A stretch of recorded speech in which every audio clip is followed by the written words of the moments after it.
हम इसको एक मुसलमान बोलकर हमारी एक लड़ाई को हमको आगे लेकर जाने का है। इलेक्शन आएगा, आप अपना झंडा पकड़ लीजिएगा, आपको जो मफलर डालना है वो मफलर डाल दीजिएगा उसमें, लेकिन एक आध बार तो कम से कम हमको सड़क के ऊपर आकर पूरी ताकत के साथ खड़े रहना पड़ेगा उसमें।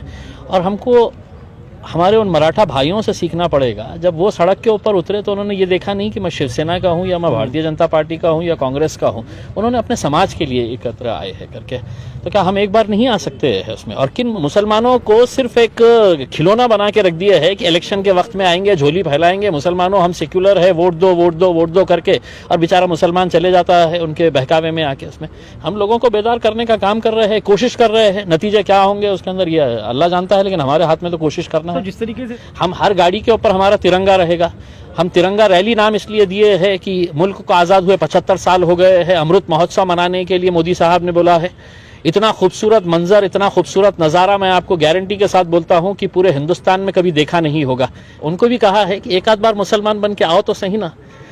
इलेक्शन के वक्त में जाओ, जिसके पैर दबाने का है उनके पैर दबाओ, जिसके जी हुजूरी करना है करो करके है। तो हम सरकार से ये कहेंगे कि अगर आपने ये गलती की है कि हमको रुकाने की, हमारे ऊपर दबाव डालने की, हमारे ऊपर, तो फिर आप ये समझ लीजिएगा इम्तियाज़ जलील महाराष्ट्र MIM के अध्यक्ष की हैसियत से ऐलान करेगा ये आंदोलन फिर अब रास्तों के ऊपर होगा करके, और बहुत तेज़ आंदोलन होगा उसमें। फिर वो उसकी जिम्मेदारी पूरी आपकी रहेगी करके।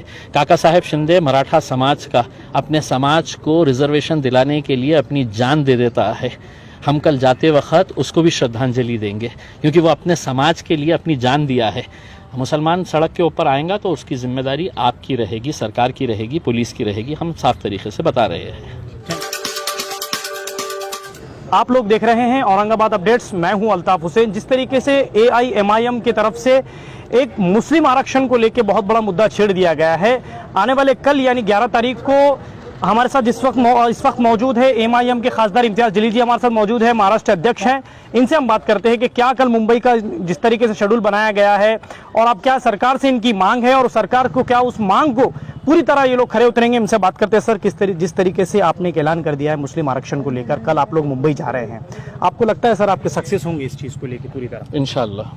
सर, वो बाकी हमारे पार्टियां हाथ में आपके साथ कोशिश में नहीं है कि आप अकेले ही मजलिस इत्तेहाद मुस्लिमीन आगे ही बढ़ रही है, बाकी पार्टियां हैं जो ये पार्टी का मुद्दा नहीं है। एक तो मैं पहले ये बात को स्पष्ट कर दूं कि ये पार्टी का नहीं है, ये AIMM का नहीं है, ये मुसलमानों का मुद्दा है। और मुसलमान चाहे किसी भी राजनीतिक पार्टी से ताल्लुक़ रखता होगा, चाहे वो कांग्रेस में हो, राष्ट्रवादी में हो, समाजवादी पार्टी के अंदर हो, या अब तो शिवसेना में भी है, तो हमने सब लोगों को ये कहा है कि ये मुद्दे के ऊपर एक प्लेटफॉर्म के ऊपर आए।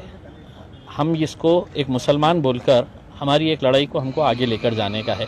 इलेक्शन आएगा, आप अपना झंडा पकड़ लीजिएगा, आपको जो मफलर डालना है वो मफलर डाल दीजिएगा उसमें, लेकिन एक आध बार तो कम से कम हमको सड़क के ऊपर आकर पूरी ताकत के साथ खड़े रहना पड़ेगा उसमें।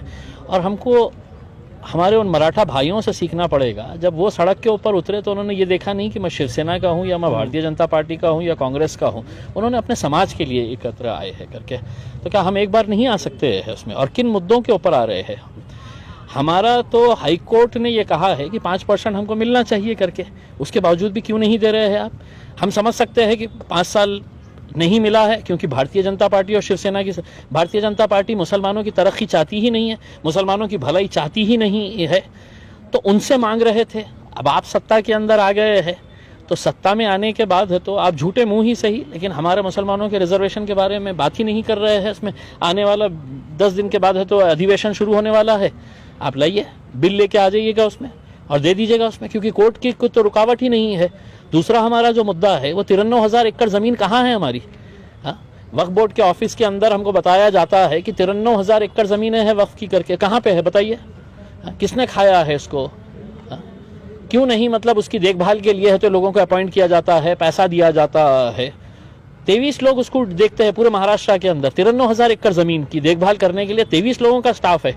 यानी कि तुम मुसलमानों को सिर्फ एक खिलौना बना के रख दिया है कि इलेक्शन के वक्त में आएंगे, झोली फैलाएंगे, मुसलमानों हम सेक्युलर है, वोट दो वोट दो वोट दो करके, और बेचारा मुसलमान चले जाता है उनके बहकावे में आके। उसमें हम लोगों को बेदार करने का काम कर रहे हैं, कोशिश कर रहे हैं। नतीजे क्या होंगे उसके अंदर ये अल्लाह जानता है, लेकिन हमारे हाथ में तो कोशिश करना तो है। जिस तरीके से सारे लोग कल मुंबई की तरफ जाएंगे, वहां पर रोकने की तो आपको पूरी तरह कोशिश की जाएगी, फिर कैसे साहब इसको आप करने की देखिए, हम तो कोशिश अपील कर रहे हैं गवर्नमेंट से कि हमको एक इस डेमोक्रेटिक कंट्री के अंदर लोकशाही तरीके से हमको आंदोलन करने का इख्तियार है।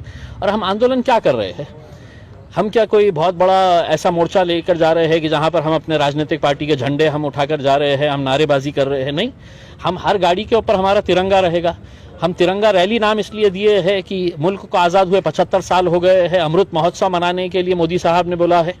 इतना खूबसूरत मंजर, इतना खूबसूरत नज़ारा मैं आपको गारंटी के साथ बोलता हूं कि पूरे हिंदुस्तान में कभी देखा नहीं होगा कि हर गाड़ी के ऊपर तिरंगा रहेगा और वो मुंबई की तरफ कूच कर रहा साहब, होगा। यही तो खास बात है, आप पढ़े